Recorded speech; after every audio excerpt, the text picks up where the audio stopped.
Hello बच्चों। आज मैं आप लोगों को क्लास 8 की जो आपके पास मैथ्स की लेटेस्ट एडिशन की बुक है ना एनसीईआरटी की, तो उसमें जो आपका चैप्टर नंबर 1 है रैशनल नंबर्स, इसको हमने एनसीईआरटी से तो कंप्लीट कर ही लिया है। Examples, try this plus exercise. तो आज मैं आपको इसकी एक केस स्टडी का क्वेश्चन कराने वाली हूँ। जैसे कि आप लोगों को पता है कि अब एग्जाम में केस स्टडी भी आती है, तो हर चैप्टर के एक एक दो दो क्वेश्चन हम केस स्टडी के कर लेंगे तो हमारी प्रैक्टिस अच्छे से हो जाएगी, है ना।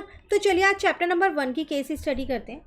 यहाँ पर आपसे कह रहे हैं Aditya who is working in a multinational company earns 1,50,000 per month.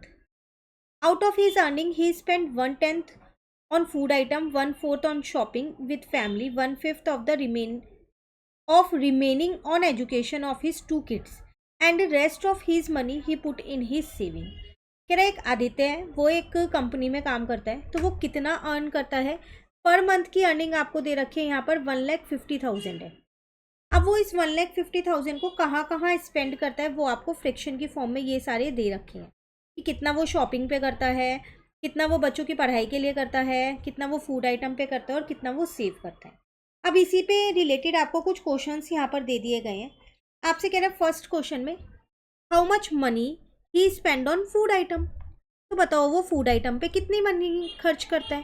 तो टोटल उसके पास है 1,50,000, उसका वो 1/10 इस पे खर्च करता है फूड आइटम पे। तो इसका 1/10 निकालने के लिए इंटू कर दिया, 0 से 0 कट गया, तो आपका आंसर आ गया 15,000। तो 15,000 रुपीज़ वो सिर्फ और सिर्फ किस पे खर्च करता है, अपने फूड आइटम पे।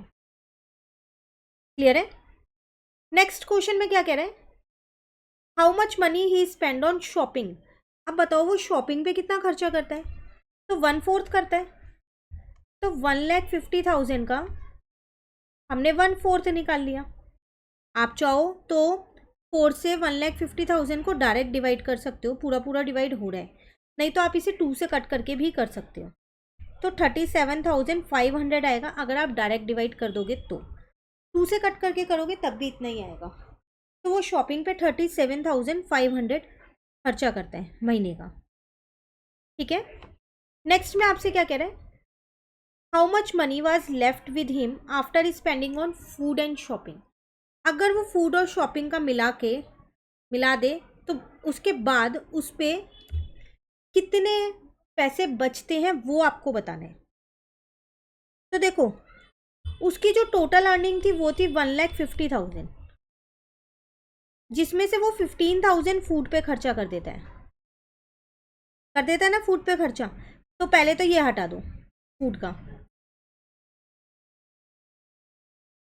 4 में से 1 गया 3, तो 1,35,000 बचा। ठीक है। अब इस 1,35,000 में से वो 37,500 शॉपिंग पे करता है। अभी हमने सेकेंड पार्ट में निकाला था ना। अब इसको हटा दो, 14 में से 7 गया 7, 12 में से 3 गया 9, तो टोटल उस पर कितने पैसे बचे 97,500। तो ये हमने फूड के हटा दिए और ये हमने शॉपिंग के हटाए हैं। क्लियर है। चलिए नेक्स्ट फोर्थ क्वेश्चन में क्या कह रहे हैं, calculate the amount spend by Aditya on education of children. बच्चों की पढ़ाई पे कितना खर्चा करता है वो बताऊं। तो बच्चों की पढ़ाई पे कितना कर रहा था, 1/5 of remaining on education of his 2 kid, 1/5 of remaining जो बचा है उसका 1/5।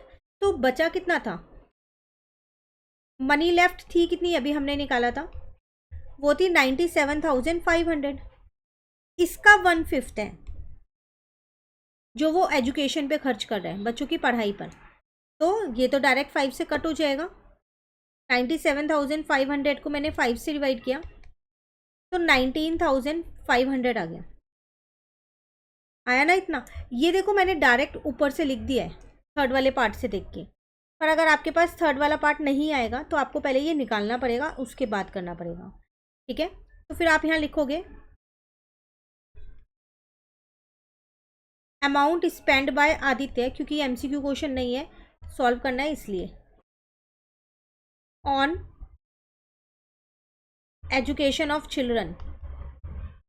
तो वो है आपके पास ₹19,500। एक महीने में वो 2 बच्चों के ऊपर एजुकेशन पे कितना खर्च कर रहा है, 19,500 का। ठीक है, नेक्स्ट में कह रहा है how much money is saved. बचे हुए पैसे वो सेव ही कर रहा था, तो उस पर टोटल मनी थी कितनी, 1,50,000। उसने खर्चा कहाँ कहाँ किया वो निकाल लो पहले।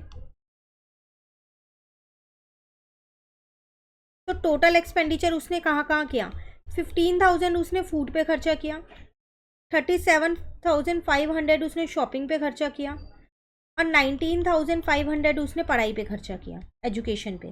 तो इन तीनों को अगर मैं जोड़ूँ तो पता चल जाएगा कितना खर्चा हुआ। तो 15,000 प्लस 37,500 प्लस 19,500, टोटल उसने 72,000 का खर्चा किया है एक महीने में, है ना। तो अब मनी कितनी बची उस पर,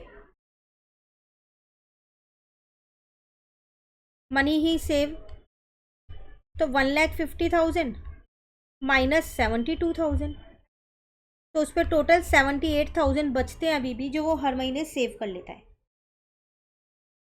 क्लियर है। तो ये थी आपके पास एक छोटी सी केस स्टडी चैप्टर नंबर 1 की। ऐसे सब चैप्टर की केस स्टडी इसी चैनल पे आपको मिलने वाली है। तो अगर आपने चैनल सब्सक्राइब नहीं कर रखा तो जल्दी से चैनल को सब्सक्राइब कर लीजिए, फ्रेंड्स के साथ इस चैनल को ज़रूर शेयर कीजिए। इस चैनल पे आपके पास प्रैक्टिस पेपर चैनल पे अपलोड है, एनसीईआरटी का पूरा कोर्स अपलोड है, और अब केस स्टडी भी डेली बेसिस पे अपलोड होनी शुरू हो जाएंगी। कहीं इन क्वेश्चंस में डाउट लगे कमेंट करके पूछ लेना। वीडियो अच्छी लगे लाइक ज़रूर करना, फ्रेंड्स के साथ ज़रूर शेयर कीजिए। Thank you.